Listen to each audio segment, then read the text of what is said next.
Oui, bonjour, je m'appelle Maxime, je suis un professionnel du placement, puis je décide de faire des vidéos puis écrire des articles afin de vulgariser, que ce soit les finances personnelles, les marchés, les placements, la gestion du patrimoine, pour que ce soit en termes très simples, pour que vous puissiez comprendre, puis je l'espère que ça puisse vous aider là, d'une façon que ce soit. Aujourd'hui, le thème de la journée, c'est quoi un REER? Donc, j'entends souvent des questions des clients, c'est quoi un REER? Ou je le vois dans leurs yeux que c'est pas nécessairement qu'est-ce qu'il y a de plus clair. Donc, aujourd'hui, le plan de match, c'est de voir c'est quoi un REER, c'est quoi ça veut dire exactement, déduire le montant de sa cotisation de ses revenus admissibles. Un REER, c'est pas un placement. Combien est-ce que je peux cotiser? À partir de quel âge? Pour qui c'est avantageux de cotiser? Puis jusqu'à quand on a le droit de cotiser? Donc, c'est quoi un REER? C'est un régime enregistré d'épargne retraite. Donc, ce régime-là, ça vous permet justement de déduire le montant de votre cotisation de vos revenus admissibles. Donc, par exemple, Jean gagne un revenu admissible de 100 000 cette année. Il décide de cotiser à son REER 15 000. Donc, on s'entend, il a déjà payé de l'impôt, puisque c'est un bon contribuable, genre, il a déjà payé de l'impôt sur son revenu de 100 000, mais là, en cotisant 15 000 dans son REER, au niveau de l'impôt, ça réduit son montant imposable, son revenu imposable à 85 000. Donc, son revenu gagné de 100 000, moins sa cotisation de REER de 15 000, donc revenu imposable de 85 000. Donc, Jean, pour cette année-là, va être imposé sur 85 000. On se rappelle, Jean, de par sa paye, il a déjà payé l'impôt sur son revenu de 100 000. C'est pour ça que Jean va recevoir un retour d'impôt, parce qu'il en a payé trop. En fait, on dit un retour d'impôt, mais c'est plus un report d'impôt. Parce qu'au moment où est-ce qu'il va sortir l'argent de son REER une fois à la retraite, il va payer de l'impôt évidemment. On va le voir un peu plus loin, mais on voit que c'est encore très avantageux au niveau des REER. Ensuite, un REER, c'est pas un placement. J'entends souvent des questions comme combien qui paye ton REER max? Combien ça paye ton REER? Mon REER à telle place, il me paye tant. Toi, il me paye combien? Un REER, c'est pas un placement. Un REER, c'est un régime. Comment je l'explique aux gens, c'est un REER, c'est comme un véhicule. Puis à l'intérieur du véhicule, vous mettez le placement que vous voulez qui vous ressemble. Par exemple, on va reprendre Jean. J'aime bien Jean. Jean, lui, avec sa femme Marie, les deux décident de cotiser à leur REER. Le montant cotisé a peu d'importance. Les deux cotisent à leur REER. Jean a une vision plus à long terme. Il a une tolérance au risque ou ce qu'il est capable d'en prendre. Ça ne dérange pas de voir le montant de son REER baisser pendant quelques temps s'il peut avoir un potentiel de rendement supérieur à long terme. Là, parce qu'il sait que sa retraite, c'est dans 15, 20, 30 ans, etc. Marie, complètement différent. Marie, elle, est moins sûre de ses affaires. Elle a dans la tête comme quoi que l'argent, c'est durement gagné. Donc, c'est vrai en passant. Mais on veut le protéger, puis je ne veux pas le voir bouger, pas une seule seconde. Là. Je ne veux pas voir à la fin du mois qu'il est baissé, mon placement de 15 000 qui est baissé d'une pièce. Donc, pour Marie, elle, dans son cas, c'est des certificats de placement garantis, plus souvent qu'autrement, qui vont être proposés. Puis, c'est eux les placements qu'on dit, c'est placé pendant 5 ans, mettons à 2 3 peu importe. Donc, quand on dit un REER paye 2 plus souvent qu'autrement, ayant en tête que c'est un certificat de placement garanti. Pour son mari, Jean qui a un horizon de placement à long terme, il comprend mieux les placements, puis il est plus à l'aise avec ça, donc c'est vraiment par rapport à lui. Bien, à ce moment-là, il va peut-être opter pour des fonds mutuels qui sont constitués principalement en actions. Donc, en action, c'est quoi? C'est en achetant des actions, vous devenez actionnaire. Donc, vous achetez une petite partie d'une entreprise. Donc, à travers son fonds mutuel qui est diversifié, Jean va avoir accès à plusieurs petites parties d'entreprises, mettons comme la plupart des banques au Canada, des compagnies de télécommunications ou encore Couche-Tard de la Ramasse. Ce genre de compagnie-là. C'est lui qui va décider avec son conseiller à ce niveau-là.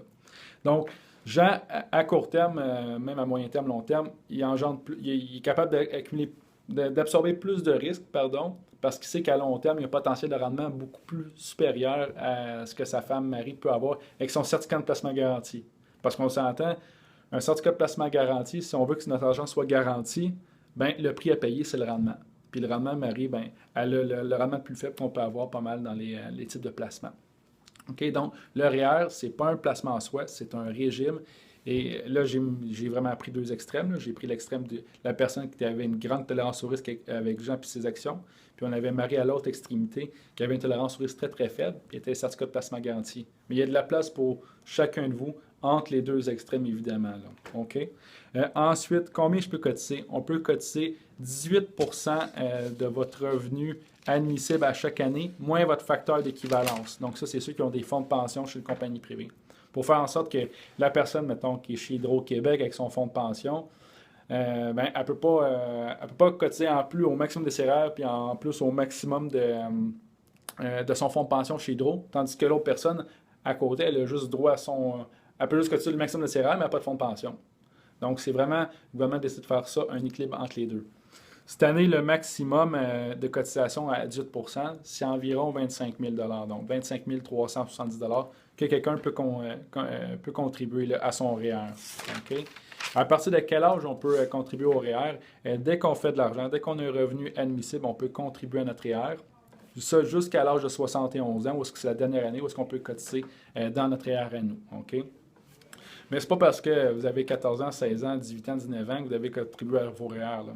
On l'a vu tantôt, quand vous contribuez à votre REER, vous venez vraiment déduire votre revenu gagné de votre cotisation. Ça, c'est pour sauver de l'impôt. Mais on s'entend, si vous avez un revenu du type étudiant ou du type salaire minimum, bien évidemment, vous ne payez pratiquement pas d'impôt. Donc, il n'y a pas nécessairement d'avantage pour vous à mettre de l'argent dans votre REER. Okay? Donc, ce n'est pas la solution pour vous. Il y a d'autres solutions qui existent, évidemment, mais ce n'est pas le sujet de la capsule aujourd'hui.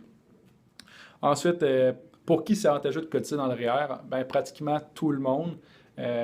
Si vous êtes comme la plupart des gens puis que votre revenu gagné en ce moment est plus élevé aujourd'hui qu'à votre retraite, puis vous avez des liquidités nécessaires pour vous subvenir en cas d'urgence, donc si vous avez un fonds d'urgence de côté, mettons 3 à 4 mois de dépenses, bien là, oui, c'est avantageux pour vous le REER. C'est pourquoi? C'est parce que le montant, pour deux choses dans le fond.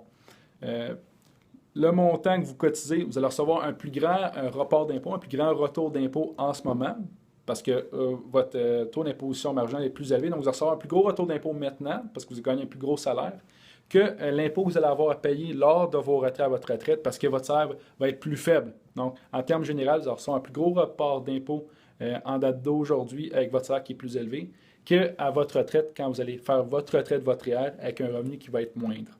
OK? Et ça, c'est la première chose. Puis l'autre chose, c'est que pendant que votre argent est dans votre régime enregistré d'épargne retraite, pendant qu'il est dans votre REER, bien, avec votre véhicule de placement, que ce soit le fonds mutuel en action de Jean ou le certificat de placement garanti de sa femme Marie, bien, tant que vous sortez dans le REER, mettons pendant 15 ans, 20 ans, 30 ans, bien, il va fructifier à l'abri de l'impôt. Hein?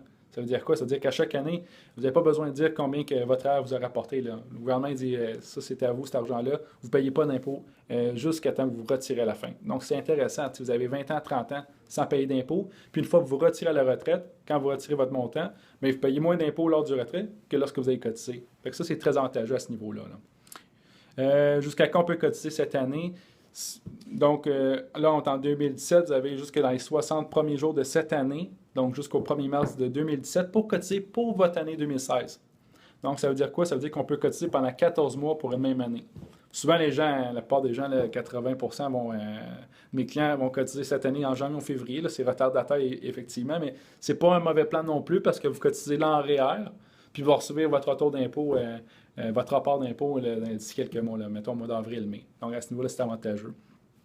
J'espère que vous avez aimé la capsule, que ça a pu décortiquer certains faits, décortiquer certains mythes que vous avez pu avoir avec vos REER. Si vous avez trouvé l'article intéressant ou pour vous ou pour quelqu'un d'autre, ben ça va me faire plaisir. Partagez-le, ça va être super intéressant pour vous autres.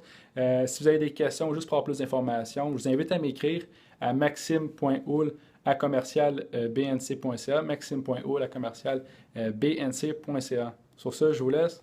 Bonne journée à vous autres. Ciao!